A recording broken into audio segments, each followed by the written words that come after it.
Hey guys, welcome back to another Objective-C tutorial, and today we're going to be learning a valuable lesson with what they call getters and setters. Now you may be familiar with getters and setters if you've worked with other programming languages, but in Objective-C there's some cool tricks to it. But what we're going to do is start from the ground up and show you exactly what you mean, and this is for you guys who haven't actually done anything with getters and setters, so you understand that concept. And then I'm going to show you the Objective-C 2.0, which makes it very sweet and slick how you can set and get variable values. So what we're going to do is kind of use the example from the last tutorial where we set up this class for maids, and we had her basically clean the kitchen, and at that point, don't screw that up, Jake, and at that point she would send us a bill. Well, this bill basically we hard-coded in our implementation for $100. Well, what if we want to have something, let's say, a way for her to set that value in the main program here, and then we take care of that value after she sets it in whatever it is behind the scenes in our implementation. So the idea being is that we have a direct set and get of that property, of that instant variable's value from an outside method. And so that's what I'm going to show you today, and that's what we're going to go through. And then again, I'll show you how to do it even the more simplified version that Objective-C 2.0 houses. And you guys will be like, holy cow, why didn't you just show me that from the start? Well, again, the concept you've got to learn so you understand how it works. So the first thing that we're going to do is we're going to go into our header of our maids class. Alright, so once you're in your header file here, we're going to set up two methods. And these methods are basically going to be the preface to the getters and setters that we're going to establish in the implementation. So the first one that we're going to set up is the getter, and in this case we're just going to put something like set cleaning bill, and then we're going to set it to a variable of our choice, which in this case we'll just put CB for cleaning bill. Alright, so now once you've got the first method in place, we're going to set up another method, and this is going to be our getter.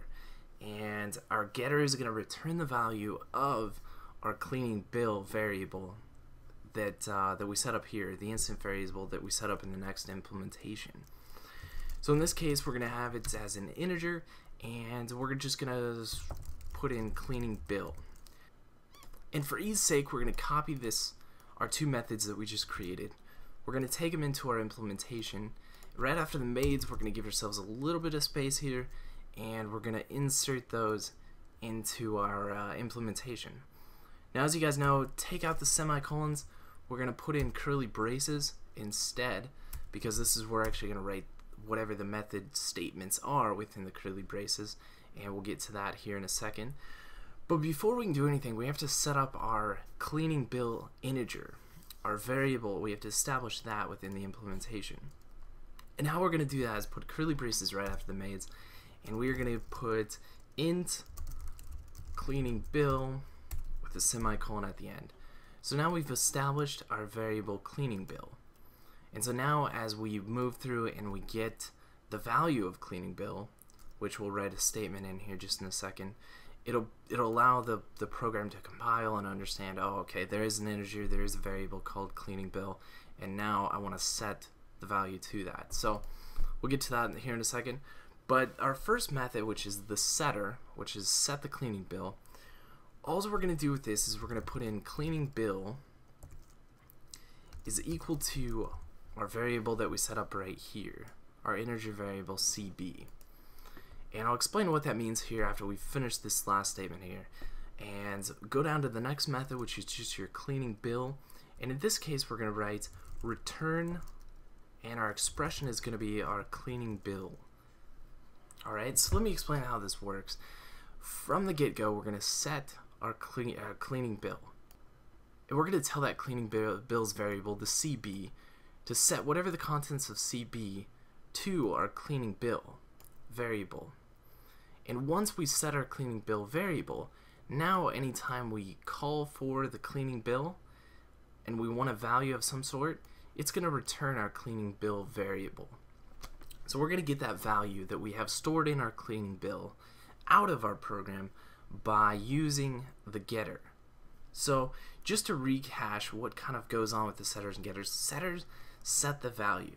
They don't return a value at all because they basically take the arguments and they set the instant variable to the value of the argument. So whatever they're doing, they're setting that value. Just remember that. And the getters, on the other hand, retrieve the values. They get the value of the instant variable and return the values using something like return the value of this variable. Now, just so you guys know, the setters, getters, they're also known as accessor methods. So if you ever hear somebody like, oh yeah, the accessor methods, they're all crazy and all stuff, that's what they are as well. So just so you know. Now you're thinking, great, what we did a setter, we did a getter, what do we do with that now?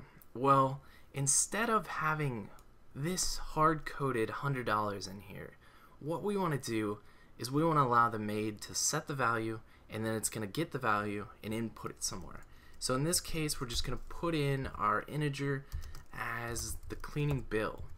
So anytime we execute the billing method, we want whatever's inputted into the cleaning bill to show up in our NSLog in this case. So we're going to set that variable there, and then the last thing that we're going to do is we're going to go to the main program.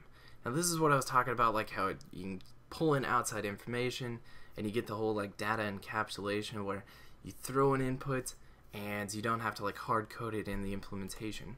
So we're going to go here and we're going to tell Susie, or actually Susie's going to tell us to set the cleaning bill, and now you see that it's asking for an integer as we hard coded in the implementation.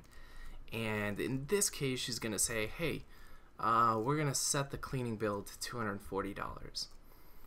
So now that's setting the bill to $240.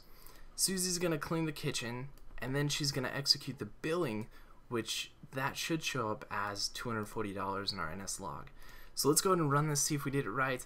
So you can see Susie cleaned the kitchen. She's like, dang, this grease is thick.